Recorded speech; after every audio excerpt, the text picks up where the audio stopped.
एक समय की बात है, पहाड़ी के ठीक नीचे एक छोटे से गांव में एक युवा लड़का रहता था।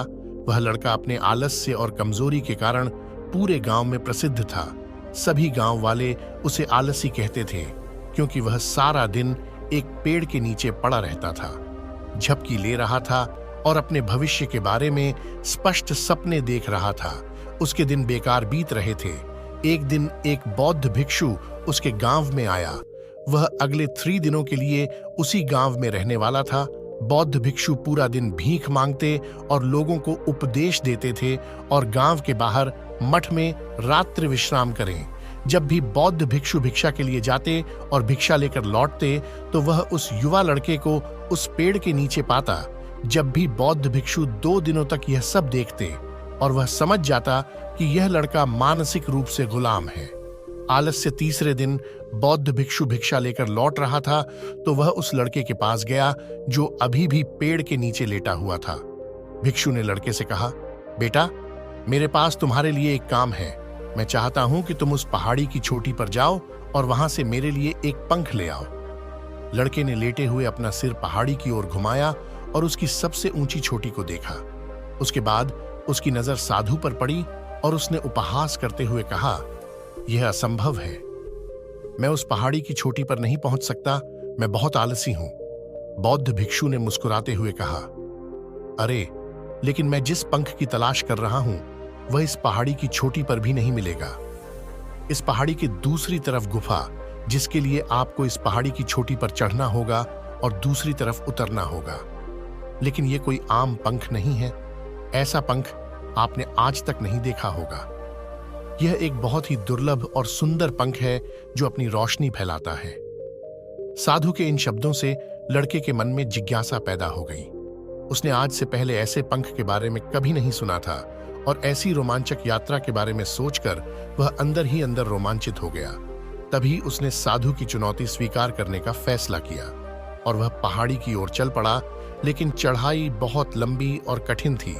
जल्द ही लड़के का शरीर थकने लगा और उसकी सांस फूलने लगी और शरीर से बहुत पसीना निकलने लगा।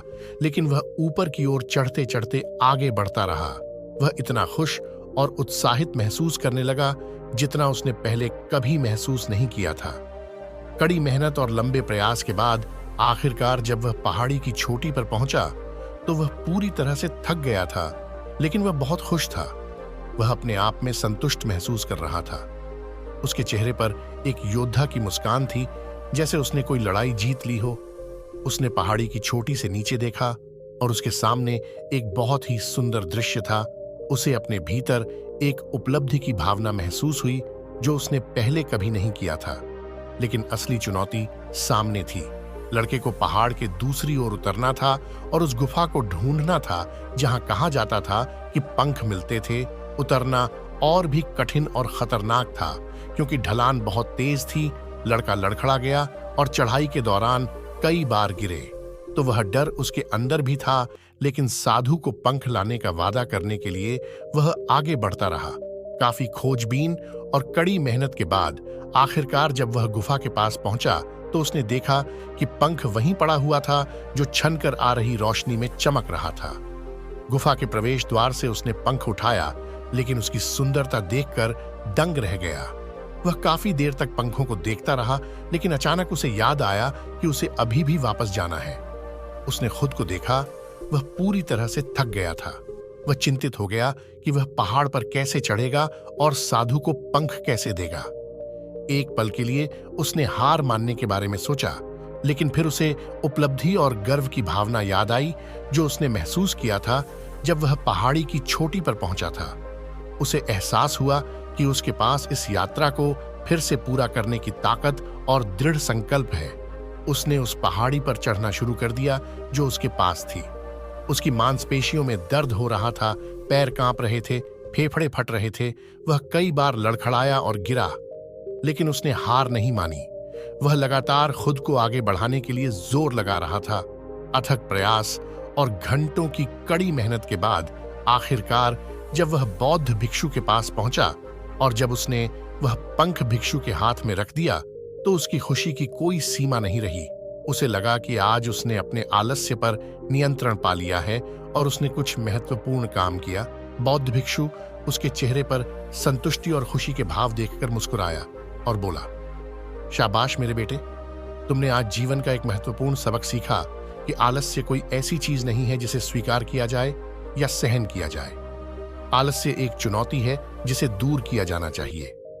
ये एक बाधा है जिसे पार किया जाना चाहिए और आलस्य को खत्म करने के लिए तुम्हें अपना पहला कदम उठाना होगा। तुम्हें अपने लक्ष्य की ओर बढ़ना है और तुम्हें तब तक चलते रहना है जब तक तुम अपनी मंजिल तक नहीं पहुंच जाते। साधु के शब्दों की गहराई और उसके महत्व को समझते हुए उसने हां में अपना सिर हिलाया। आज उसे एहसास हुआ कि वह बड़ा और बड़ा करने में सक्षम है। वह पहले से भी बेहतर स्थिति में था, लेकिन उसके आलस्य ने उसे रोक रखा था। अब वह जानता था कि उसके पास उसके रास्ते में आने वाली किसी भी बाधा और संकट को दूर करने की शक्ति और संकल्प है। इसके बाद साधु ने उस लड़के को आशीर्वाद दिया और फिर उस गांव को छोड़ दिया।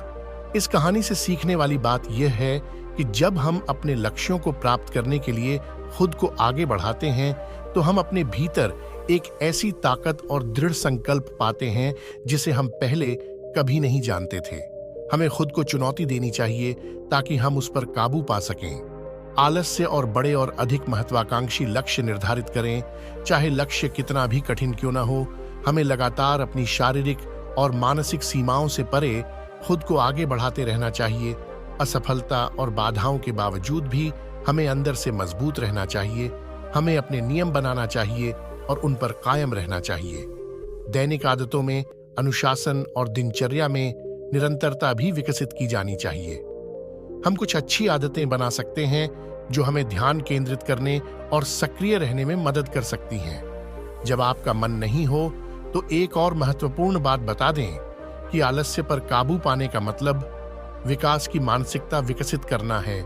इसका मतलब है देखना चुनौतियां और सफलताएं विकास के अवसर के रूप में हैं, न कि हार के रूप में।